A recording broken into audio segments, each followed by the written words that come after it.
इस मुकाबले की बात करें तो सबसे पहले भारत टॉस हारकर बल्लेबाजी करने उतरा, जहां लगातार 5वीं सीरीज को जीतने के इरादे से कप्तान रोहित शर्मा सूर्य कुमार यादव के साथ पारी की शुरुआत करने उतरे। लेकिन दोनों बल्लेबाजों ने पहले 2 ओवरों में अपना पिछले मुकाबलों के अनुसार प्रदर्शन नहीं दिखाया और 14 रन बनाए, परंतु जैसे ही तीसरा ओवर आया तो उन्होंने अपने हाथ खोल दिए और वेस्टइंडीज के सबसे खतरनाक गेंदबाज मकॉय का एकदम बढ़िया तरीके से धुनाई कर दी, उसके पीछे पड़ गए। और मकॉय के पीछे पड़े इन बल्लेबाजों ने ऐसा लगा जैसे उनकी गेंदबाजी पर खिलौने की तरह उनकी गेंद को बाउंड्री के बाहर पहुंचा रहे हैं। जी हाँ, इस ओवर में वेस्टइंडीज के गेंदबाज मकॉय को कप्तान रोहित शर्मा, सूर्य कुमार यादव ने 25 रन बटोर लिए और जिसमें सबसे पहले दोनों बल्लेबाजों ने एक एक करके 2 छक्के लगाए और इसके बाद जाते जाते दोनों ने एक चौका और एक छक्का लगाकर 25 रन बटोरे।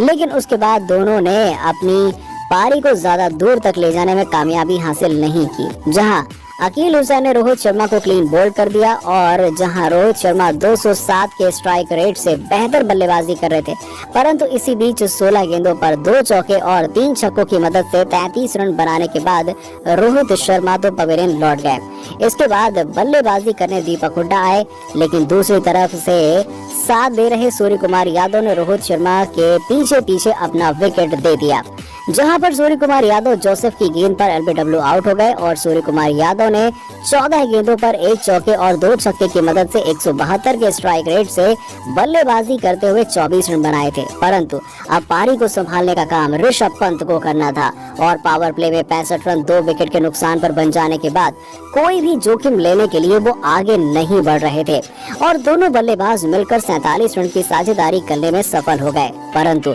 12वें ओवर में दीपक हुड्डा को बाउंसर गेंद जोसेफ ने डाल दी और दीपक हुड्डा 19 गेंदों पर 2 चौके की मदद से 110 के स्ट्राइक रेट के साथ 21 रन बनाने के बाद ब्रैंडन किंग के हाथों कैच आउट हो गए। लेकिन इसके बाद आपको बता दें कि भारतीय टीम को झटका नहीं लगा और बल्कि बल्लेबाजी करने के लिए विस्फोटक बल्लेबाज संजू सैमसन आ गए। परंतु यहाँ पर संजू सैमसन का काम आसान होने वाला था, क्योंकि दूसरी तरफ से ऋषभ पंत तो अपने प्राकृतिक गेम को छोड़ नहीं सकते और इसी कारण से 15 ओवर की अंतिम गेंद पर ऋषभ पंत छक्का लगाने के लिए आगे बढ़े, परंतु ऋषभ पंत की गेंद लंबी ना जाकर ऊंची चली गई और ऋषभ पंत 31 गेंदों पर 6 चौकों की मदद से 44 रन की पारी 142 के स्ट्राइक रेट से खेलकर मकॉय की गेंद पर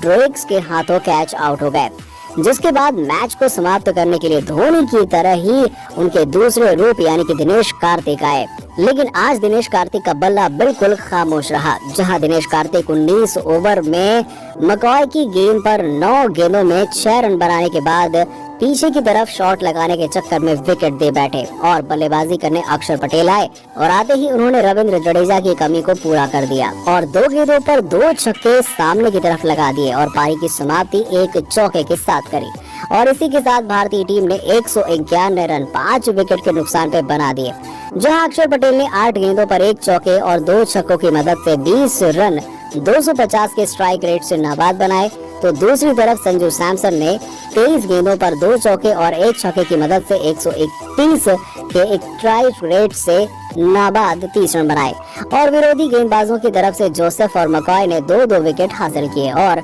अकील हुसैन को 1 विकेट मिला। परंतु तो वेस्टइंडीज की तरफ से वही सलामी बल्लेबाज कायल मेयर और ब्रैंडन किंग उतरे, जो भारतीय गेंदबाजों को काफी ज्यादा परेशान इस सीरीज में कर रहे थे और पहले ही ओवर में भुवनेश्वर कुमार के ऊपर दोनों बल्लेबाजों ने 3 चौके जड़ दिए। परंतु दूसरे ओवर में भारतीय गेंदबाजों की तरफ से पिछले मुकाबले से आवेश खान, जो बहुत ही ज्यादा महंगे साबित हो रहे थे, उन्होंने भारत को पहली सफलता दिला दी, जहां उन्होंने खतरनाक साबित हो रहे ब्रैंडन किंग को